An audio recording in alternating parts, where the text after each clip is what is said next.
오늘 설교 본문 말씀 마태복음 7장 7절부터 12절까지 말씀을 같이 읽도록 하겠습니다. 잘 듣습니다. 구하라 그리하면 너희에게 주실 것이요 찾으라 그리하면 찾아낼 것이요 문을 두드리라 그리하면 너희에게 열릴 것이니 구하는 이마다 받을 것이요 찾는 이는 찾아낼 것이요 누리는 열릴 것입니다. 너희 중에 누가 자기 떡을 달라 하면 주시며 생선을 하는데 내물줄 사람이 있겠느냐? 너희가 악한 자라도 좋은 것으로 자식에게 줄 줄 알거든 하물며 하늘에 계신 너희 아버지께서 구하는 자에게 좋은 것으로 주시지 않겠느냐? 그러므로 무엇이든지 남에게 대접을 받고자 하는 대로 너희도 남을 대접하라. 이것이 율법이요 선지자니라. 모든 선교자가 그렇습니다만 선교를 하려고 할 때 매번 다른 것을 느끼게 됩니다. 어떤 때는 더 간절하게 기도가 될 때도 있고요. 또 그만 못할 때도 있습니다. 그런데 저는 오늘 설교를 위해서 많이 기도했습니다. 왜 기도했는지 설교 제목 보시면 아실 거예요. 여러분 다 같이 큰 소리로 한번 오늘 설교 제목을 큰 소리로 한번 읽어보십시다. 존대받고 싶은 사람만을 위한 설교. 다시요. 존대받고 싶은 사람만을 위한 설교. 네, 존대받고 싶은 사람만을 위한 설교입니다. 존대받고 싶지 않으면 나가셔도 좋습니다. 지금 기회를 드릴 테니까 나는 사람들에게 무시받고 멸시받고 그래도 좋다 그러면 나가시고요. 나는 사람들에게 대접받고 존대받고 싶다 하는 사람만 남아서 하나님 말씀 듣도록 하십시오. 저는 오늘 몰랐는데 허영 집사님이 기도하시는데 너무 놀랐어요. 왜냐하면 오늘 설교를 위해서 기도하는데 이건 보통 설교가 아니에요. 들어보시면 알겠지만 여러분이 결단하셔야 설교를 하는데 깜짝 놀랐어요. 기도하는데 사제 기도하는데 맛집이 나와. 하나님 왜 내가 그 생각을 못했을까? 오늘 설교 내용 속에 그 말이 들어있었더라면 훨씬 설교 내용이 좋았을 텐데 구색이 정말 잘 맞을 텐데 하나님이 역사하셨구나. 하나님이 내가 생각하지 못한 생각을 우리 허영 집사에게 줬구나. 정말 눈물이 납니다. 눈물이 나요. 여러분, 25일부터 한미 정상회담이 열렸습니다. 그런데 우리나라 대통령이 미국 정부로부터 꿀대를 받았다. 트럼프로부터 꿀대를 받았다. 그렇게 당합니다. 그리고 사실은 정상회담 아닙니다. 정상회담 아니에요.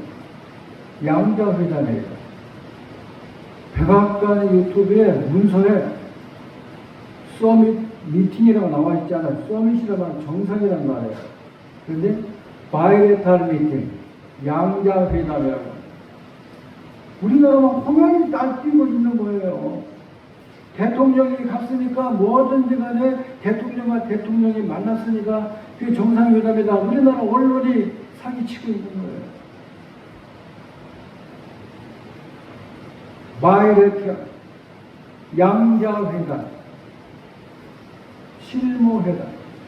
그래서 우리가 외국의 정상들이나 이런 정부 대표자들이 모일 때 그런 모임을 우리는 말할 때 프로토콜이라고 말합니다. 프로토콜. 이 말은 뭐냐면 의전이라는 뜻이에요. 의전. 그래서 5가지 의전이 있는데 제일 위에 있는 의전이 국빈방문이에요. 국빈방문은 아니에요. 초라한 대접을 받았습니다. 이재명 대통령을 좋아하든 싫어하든 간에 한국을 어쨌든 대표하는 사람이 왔을 때 미국 대통령으로부터 그런 대접을 받았다는 것이 그렇게 속이 상하더라고요. 너무 속이 상하더라고요. 왜 그 사람은 그렇게 대접을 받지 못했을까요? 자, 생각해 봅시다. 사람을 적게 하는데 두 가지로 나눕니다. 하나는 잘 대접을 받을 때는 존대라고 말해요. 존대받았습니다. 그 다음에 환대받았습니다. 환영받았습니다. 라고 하는 건 긍정적인 태도를 말하는 것입니다. 그런데 우리말에는 놀랍게도 부정적인 용어들이 훨씬 많아요. 냉대받았다. 하대받았다. 또 푸대접받았다. 천대받았다. 박대받았다. 냉대받았다. 내가 설교를 준비하면서 생각나는 용어를 해보니까 푸대접받는 것은 7가지 단어를 우리가 사용하고 있고, 그리고 환대받는 것은 딱 3단어밖에 없어요. 환대받았다, 환영받았다, 존대받았다. 여러분들도 아마 관심을 가지고 뉴스를 많이 보셨기 때문에 지겨울 정도로 많이 봤을 거예요. 지금까지 미국을 방문한 대한민국의 대통령이 그런 푸대접, 그런 냉대, 그런 천대를 받은 적은 없습니다. 왜 그랬을까? 전 세계인이 주목하고 있는 가운데 어째서 이런 일이 발생했느냐 그 말이에요. 이유가 있을 것입니다. 우리는 아니라고 빡빡 얘기했지만은 미국 대통령이나 미국 정부에서 지금 한국 대통령을 볼 때 더 이상 대우할 이유가 없었던 것이죠. 그래서 존대받은 게 아니라 박대받았습니다. 푸대접받았습니다. 그건 사실이잖아요. 정상회담도 아니고 양자회담입니다. 5가지의 프로토콜이 있는데, 의전이 있는데, 우리 대통령이 이번에 받은 것은 4번째에 해당합니다. 5개의 등급이 있는데 4번째에 해당하는 푸대접을 받았습니다. 이런 것을 볼 때 그가 어떤 사람이든지 간에 한국인으로서는 너무 속상한 거예요. 그래서 그것이 동기가 됐어요. 그래서 오늘 이런 말씀을 전하는 거예요. 저나 여러분이란 사람들에게 천대받고 싶지는 않잖아요. 무시받고 싶지는 않잖아요. 존대받고 싶잖아요. 환대받고 싶잖아요. 하대받고 싶습니까? 냉대받고 싶습니까? 아니잖아요. 아니, 아무리 부끄러운 사람도, 부끄러움을 잘 타는 사람도 지금 이 시간 제가 여러분 사람들에게 박대받고 천대받기를 원하는 분은 손을 번쩍 드세요 하면 100번을 제가 요청해도 단 한 번도 안 들을 거예요. 우리가 12절에 나오는 이 말씀을 황금률이라고 합니다. 황금과 같은 계명이라는 거예요. 그게 뭐죠? 다 같이 한번 읽어보세요. 읽어볼 게 아니라 암송 보고 쉬어야 돼요. 이건 시작. 다 같이 12절 시작.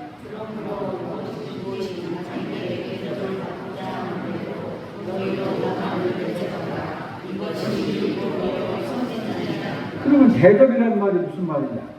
성경에서 사용되는 대접이라는 말은 무슨 말이냐? 잘 들으세요. 좋게 하다, 유익을 주다, 좋게 하다, 유익을 주다, 기분 좋게 만들다, 그런 뜻이에요. 성경에 사용하는 헬라어의 뜻이 그런 뜻이란 말이에요. 상대방에게 유익을 주다, 기분 좋게 만들다, 좋게 해주다, 이런 뜻입니다.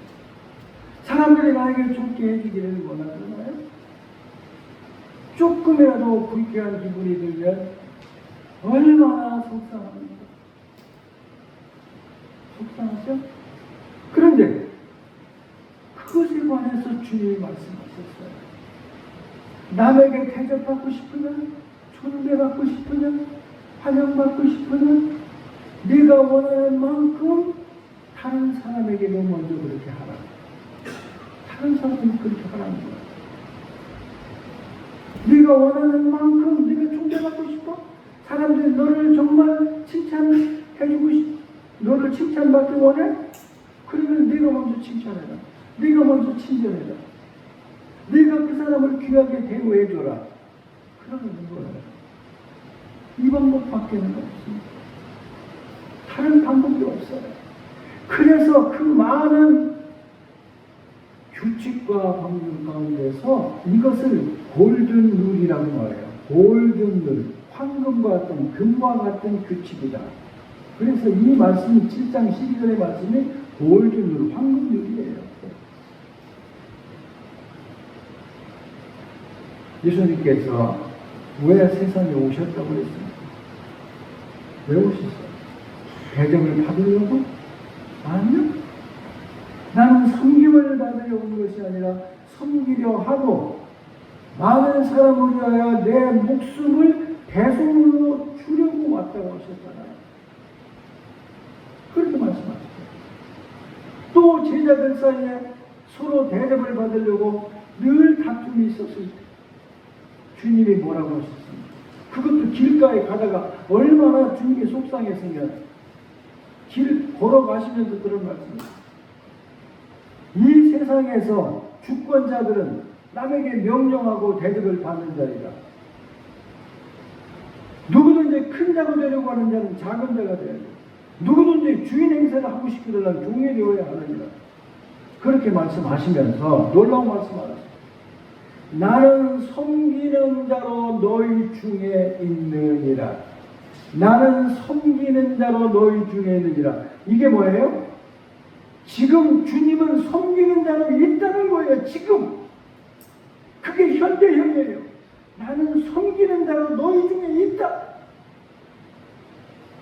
너희 중에 있다. 섬기는 자. 주님이 영광 받으셔야 되잖아요. 그런데 섬기셨다. 너무 유명한 말씀. 요한복음 13장에 죽음을 몇 시간 앞두시고 예수님께서 마지막 식사하신 다음에 허리에 수건을 동이시고 대하여 물을 떠서 제자들의 발을 씻기셨어요. 왜 다른 제자들의 얘기는 없는지 모르겠어. 오직 베드로 얘기만 써 있어. 베드로의 차례가 되면 베드로가 펄쩍 뛰면서 내 발을 절대로 씻기실 수가 없습니다. 절대로. 그때 주님께서 내가 내 발을 씻지 않으면 너하고 나오면 아무 상관이 없어. 그래? 그러면 나 전신을 씻겨주시옵소서. 그 말씀을 하시면서 마침내 베드로의 발을 씻기셨어요.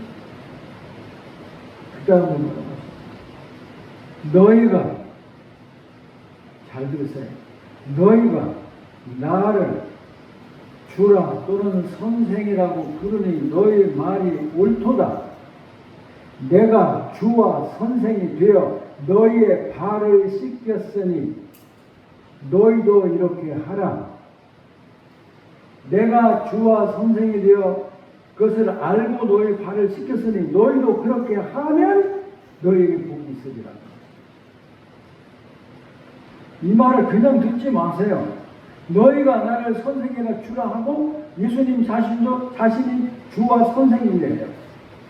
지난주일 컬럼에서 보았죠. 유대인의 율법 교사들은 더러운 옷을 입으면 때려 죽여요. 죽여도 좋다는 거예요.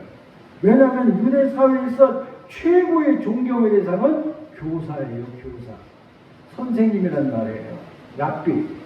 아버지와 랍비가 급류에 떠들려가서 사람 살려고 그러면 누구부터 건져야 되느냐?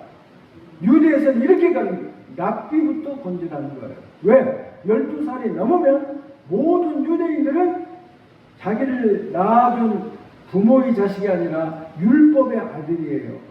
그렇게 선생님은 존귀함을 받으셨어요. 선생은 언제나 앉아서 가르쳤어요. 서지 않아요. 그래서 예수님에게 붙여진 호칭은 주님이라는 말보다 랍비라는 선생님이라는 말이 많아요. 자, 내가 주와 선생이 되어 너희 발을 씻겠으니 너희 중에도 내가 그 교회보다 훨씬 아는 것이 많아. 능력도 있어. 경력도 좋아. 그리고 사람들이 가끔 말하기를 똑똑하대. 못 들은 체하지 그런 소리하면 똑똑하다고 해. 똑똑한지 안 한지는 모르지만 그럴 때 그걸 네가 알면 그것을 알고도 더 연약한 이들의 발을 씻겨주고 섬기면 발을 씻기는 것은 가장 천한 일이에요. 가장 천한 일. 가장 천한 일. 근데 예수님이 그렇게 하셨단 말이에요. 예수님은 말만 하신 게 아니에요. 직접 보여주셔서 나는 섬김을 받으려 온 것이 아니라 섬기려 하고 내 목숨을 많은 사람으로 해서 주려고 왔다고 하신 말씀을 실제로 실천하신 분이에요. 황금률을 말씀만 하신 게 아니라 먼저 실천하신 분이에요. 그래서 예수님을 바라볼 때마다 나 교회 생활을 어떻게 해야 되지 하는 생각을 하지 않을 수 없습니다. 제가 지난 50년 동안에 이런 말씀 많이 드렸습니다. 제발 사회에서 살던 그런 행색이나 사고방식 가지고 교회 와서 봉사하려고 하지 말아라. 그거 쓸데없는 거예요. 그거 다 고전해야 돼요. 왜 그런지 아세요? 자, 여러분. 자기 어깨나 여자들이 배나 뭐 무릎 아래 뭐 자기 그 몸이나 이런 걸 마치 보여주면 죽는 것처럼 생각하는 여인들도 해수욕장에 가면 어떻게 하죠? 해수욕장에 가면 어떻게 해요? 그렇게 자기 삶과 조금 더 보여주는 것이 죽는 것처럼 생각하는 여인들이 해수욕장 가면 어떻게 하냐고요? 안 가봤어요? 정장 입고 넥타이 매고 다녀?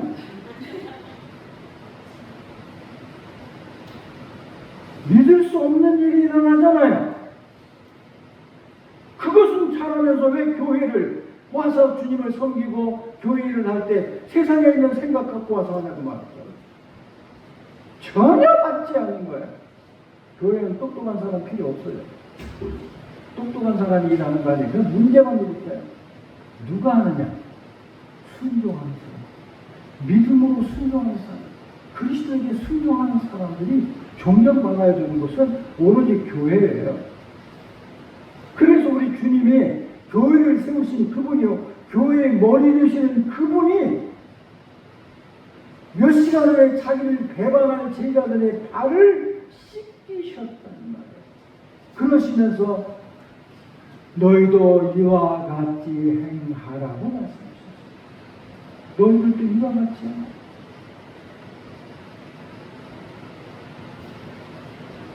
그리고 마지막 만찬하시면서 떡을 떼주시면서 이건 내 살이다. 포도주를 주시면서 이것이 너희를 흘리는 날 피다. 그리고 십자가 달려 죽으시면서까지 그 순간까지도 우리를 위해서 변호하셨어요. 주님, 저들이 모르고 이런 일을 합니다. 모르고 하고 있습니다. 이렇게. 그런 주님.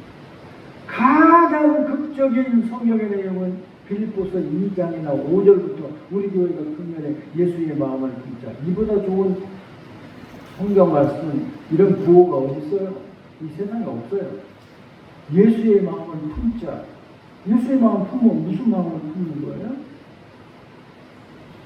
하나님과 동등한 분이시지만 동등됨을 취할 것으로 여기지 아니하시고 자기를 비워 쓰레기통 비우듯이 비워 그런 뜻이에요. empty. 비워버리단 말이에요. 자기를 비워. 그런데 세상에서 교회 밖에서 하던 거 하나도 안 버리고 그대로 갖고 와서 교회에서 이래라 저래라 하려고 하면 안 된다는 거예요. 안 된다는 거예요. 맞지 않는 거예요. 우리 믿음의 주 온전케 하신 예수 그리스도, 믿음의 창시자요 믿음의 완성자인 예수 그리스도는 어떻게 살으셨는가? 그분만을 따라가면 되는 거예요. 그러면 어떤 일이 벌어질까? 예수님이 그렇게 하니까 다들 웃었어요. 천하게 봤어요. 너는 죄인의 친구구나. 저런 볼품없는 것들이 친구야. 조롱받으셨습니다. 세리의 친구, 창녀들의 친구, 목병 사람들의 친구, 병자들의 친구라고 조롱했습니다. 너희 선생 왜 그러냐?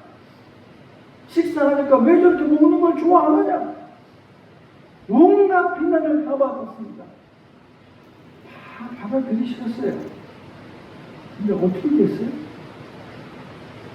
나중에 세월이 지난 후에 하늘에 있는 자들과 땅에 있는 자들과 땅에 있는 모든 자들이 다 그분 앞에 무릎을 꿇어. 오늘 우리가 예수를 칭찬하고 예수를 흠모하고 예수를 설교할 때 뭘 설교하는 거죠? 그분의 능력? 아니요. 그분의 겸손, 그분의 섬기심입니다. 우리가 예수를 존경하는 이유는 그분의 힘이 많기 때문이 아니라고요.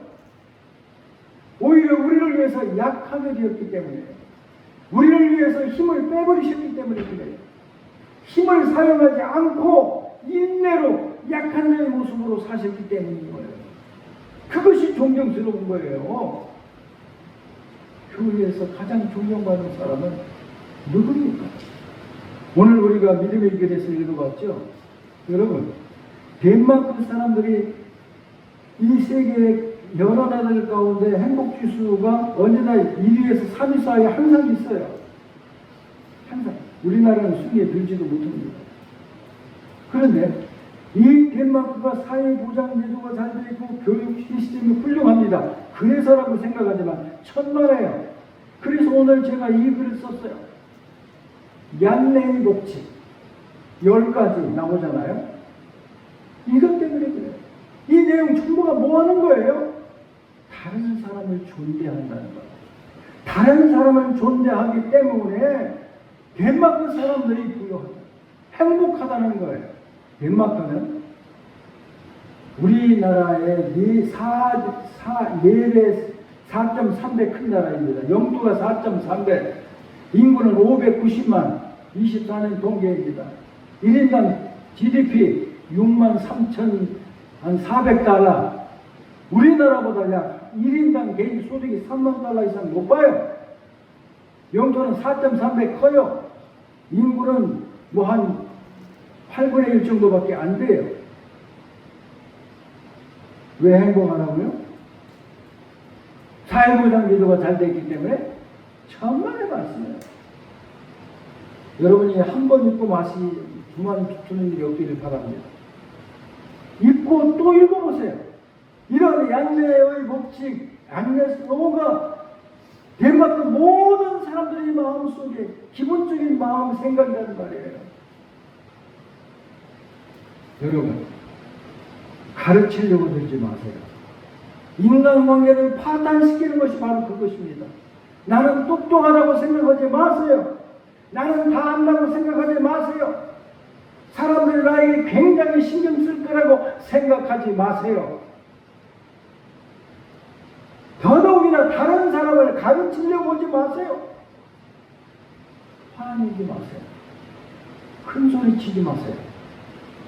그리스도 안에서 우리가 한 형제라고 해서 연장자를 없이 여기고 화내고 안치하고 큰 소리 치고 이건 절대로 하면 안 되는 거예요. 섬기면서 그러면 되겠어요? 음식만 섬기는 게 아니에요. 마음을 기쁘게 하고 친절한 태도가 섬기는 거라고요. 그래서 제가 생각했어요. 우리 허영 집사님한테 감사. 내가 오늘 교회에 중요한 제안을 하려고 해요. 이제 9월달이 되면서 50년 동안 계속해왔던 예배 형태가 바뀝니다. 우리 교회가 처음에 식사 대접한 처음에 원인을 아세요? 여기 아시는 분이 계세요? 우리 교회가 왜 점심에 식사를 했는지 아시나고요? 우리 교인들은 그걸 할 만큼 가난한 사람은 없었어요. 부자는 없었지만 끼니를 PD가 문제가 없는 사람은 하나도 없었어요. 우리 교회는 처음에 식사할 때에 성가대 때문에 한 거예요.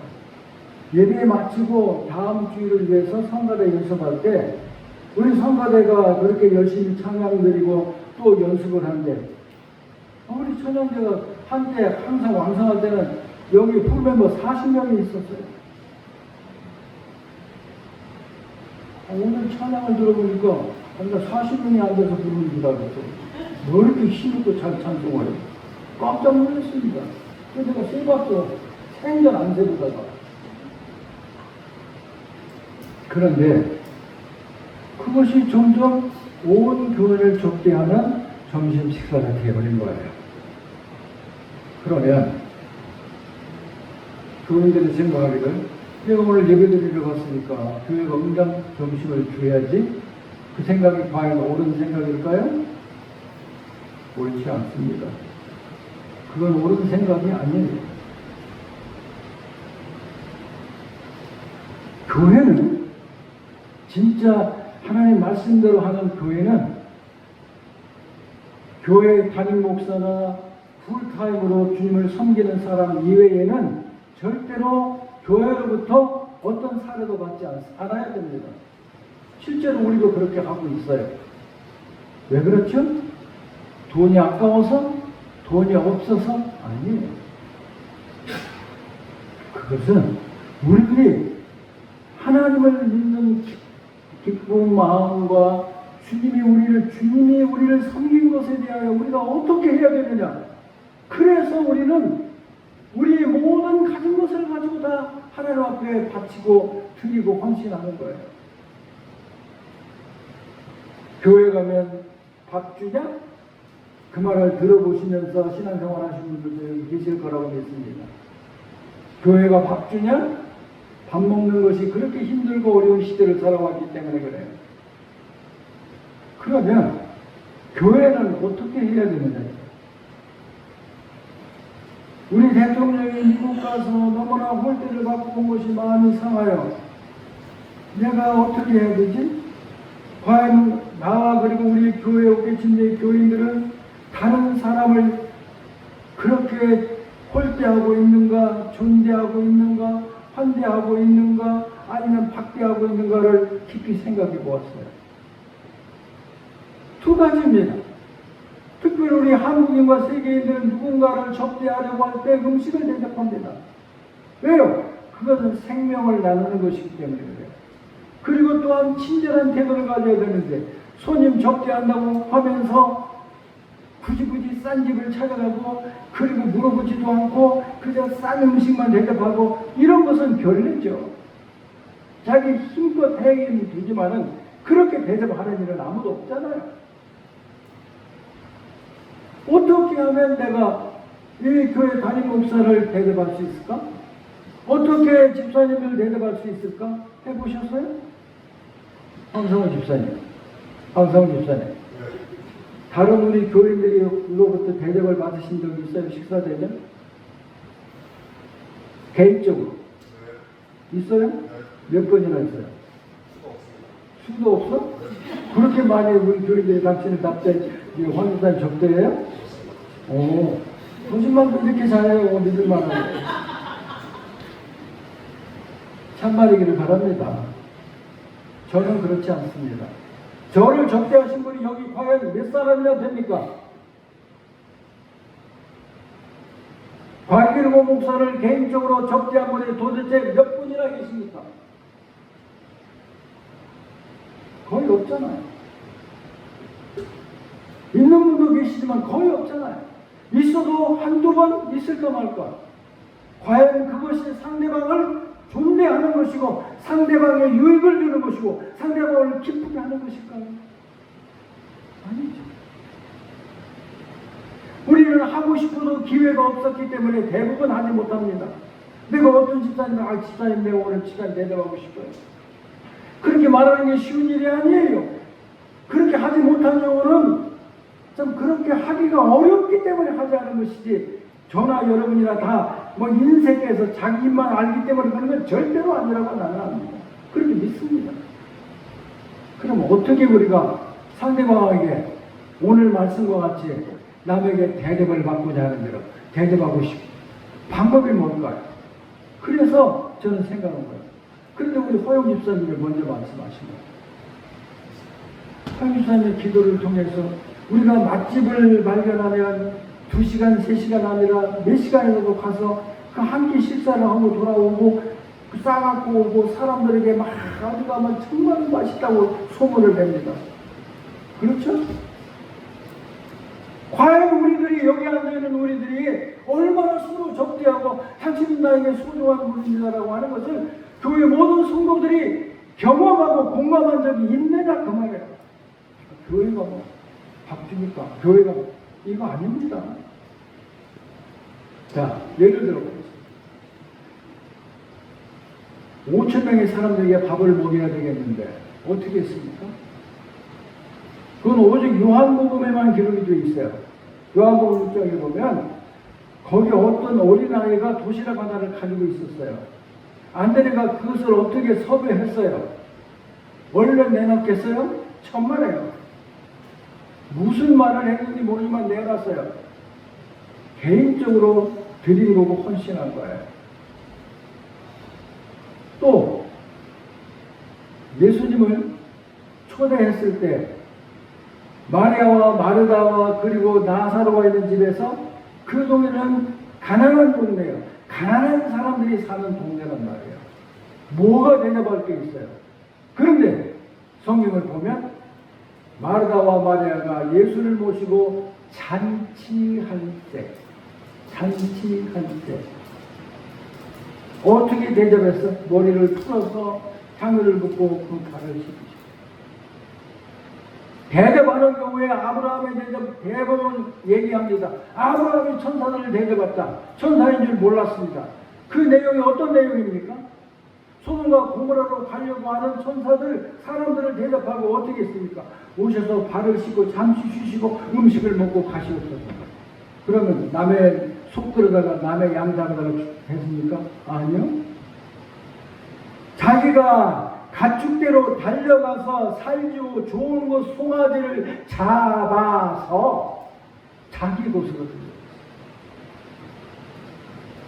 자, 예수님의 사역은 어떻게 이루어졌습니까? 너무 슬퍼요. 너무 슬퍼요. 7 귀신 들렸다가 나간 막달라 마리아와 그리고 수산나와 헤롯의 청지기 부인의 마리아가 예수님과 예수님의 제자들을 3년 반 동안 따라다니면서 자기의 소유로 섬겼다. 자기의 소유로 섬겼다. 진심으로 섬기는 것은 자기의 소유로 섬겨, 자기의 돈으로 섬기는 거예요. 그게 진짜 상대방을 접대하는 거예요. 회사 돈으로? 아니. 밥 먹으러 가자고 해서 신발끈 오래 신고 그리고 다른 사람이 돈 내게 하는 방법으로 그런 방법을 하지 않았습니다. 자기의 소유로 섬깁니다. 그것이 바로 접대하는 거예요. 그것이 상대방을 존경하는 거예요. 상대방을 후대하고 마음을 기쁘게 하는 거라고요. 그래서 제가 이런 생각을 했습니다. 하나님, 이제 9월부터는 매번 주일마다 식사를 대접한다는데 식사 대접하는 게 한두 명도 아니고 얼마나 힘들고 무슨 메뉴를 해야 되는지 맛있을까 없을까 얼마나 고민스럽고 얼마나 힘든 일인지 몰라요. 그런데도 그걸 하기 때문에 그게 존귀한 거예요.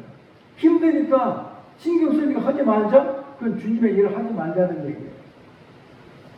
그런데 어떻게 해야 돼요? 방법이 참 적은 돈을 가지고도 온전한 마음으로 하면 된다는 생각이 들었어요. 우리 교회 점심 식사는 소문난 점심 대접입니다. 우리 교회 방문하는 일마다 함께 식사를 했을 때 오케 침례교회 가서 점심 먹고 싶다. 그렇게 우리 교회는 잘하는 교회예요. 그럼 어떻게 해야 돼요? 이제 한 달에 4번이나 5번 식사 대접을 하게 되는데 교회가 하는 게 아니라 우리가 하자. 내가 하자. 내가 하자. 보통 교회 식사 준비에 1인당 2,500원에서 3,000원 사이에요. 거기다가 그 책임을 맡은 분들이 아주 그 계산도 안 되는 거예요. 정성을 다하고 자기 돈을 쏟아 부어서 맛있는 음식을 하고 있습니다. 그래서 제가 생각했어요. 우리 교인들이 하나님 말씀 황금률을 그대로 지키게 했으면 얼마나 좋을까. 이제 우리가 매달 내가 우리 교인들을 대접하겠다. 한 달에 4번 대접하겠다. 그러면 10,000원이나 15,000원이면 충분해요. 내가. 이게 황금률이에요. 남에게 대접을 받고자 하는데도 너도 남을 대접하라. 자기 것으로 자기 소유로 섬기니라. 자기 소유로 섬기니라. 그 가난한 마리아가 예수를 위하여 잔치할세. 뭐가 있어 그 집 도대체? 있기는 뭐가 있어? 아브라함이 사람들을 생명부지 사람들을 대접할 때 그의 짐승대로 달려가서 살찌고 통통하고 좋은 것을 갖다 잡아들이듯이 자기 힘 닿는 대로 우리가 저 말로 아이고 서로 대접하세요. 그런 생각, 그런 신앙생활 그만하고 매달 내가 매주일마다 우리 교인들 내가 대접한다. 이름을 몰라. 그러나 우리가 이러한 대접을 하려고 마음을 먹고 우리가 드릴 때 여러분과 저는 매달 우리 교인들을 실제로 대접하는 것입니다. 그래서 하나님 이제는 성경의 교훈만 원리만 약속만 떠들지 말고 실제로 해보자. 실제로 해보자. 당신은 나에게 소중한 사람입니다. 당신에게 내가 한 끼 대접하고 싶습니다. 이런 마음을 가지고 우리가 일에 참여하면 매주일마다 여러분과 저는 우리 교우들을 실제로 대접하는 것이 되는 거예요.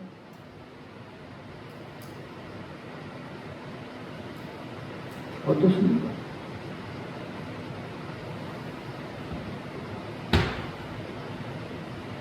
얼마 전에 저희 며느리가 점심 아버지 뭐 드시고 싶으세요? 몇 주 됐어요.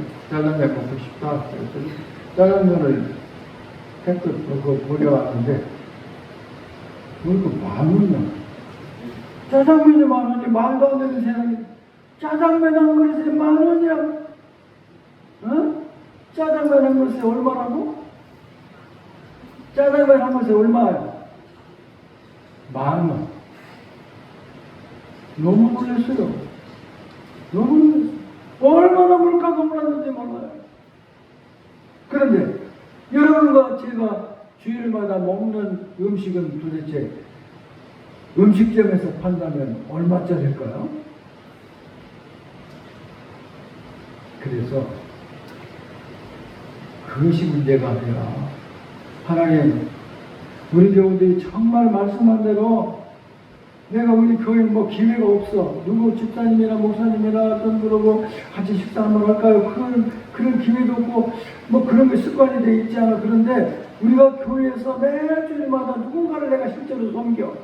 그런 일에 우리 교우들이 참여한다면 얼마나 좋을까 하는 생각을 합니다. 그래서 저는 생각하다 못해서 제가 헌금을 작정을 했습니다. 뭐라고 했느냐. 이름을 졌으면 적당한 이름이 없어 애찬하는 것. 애찬.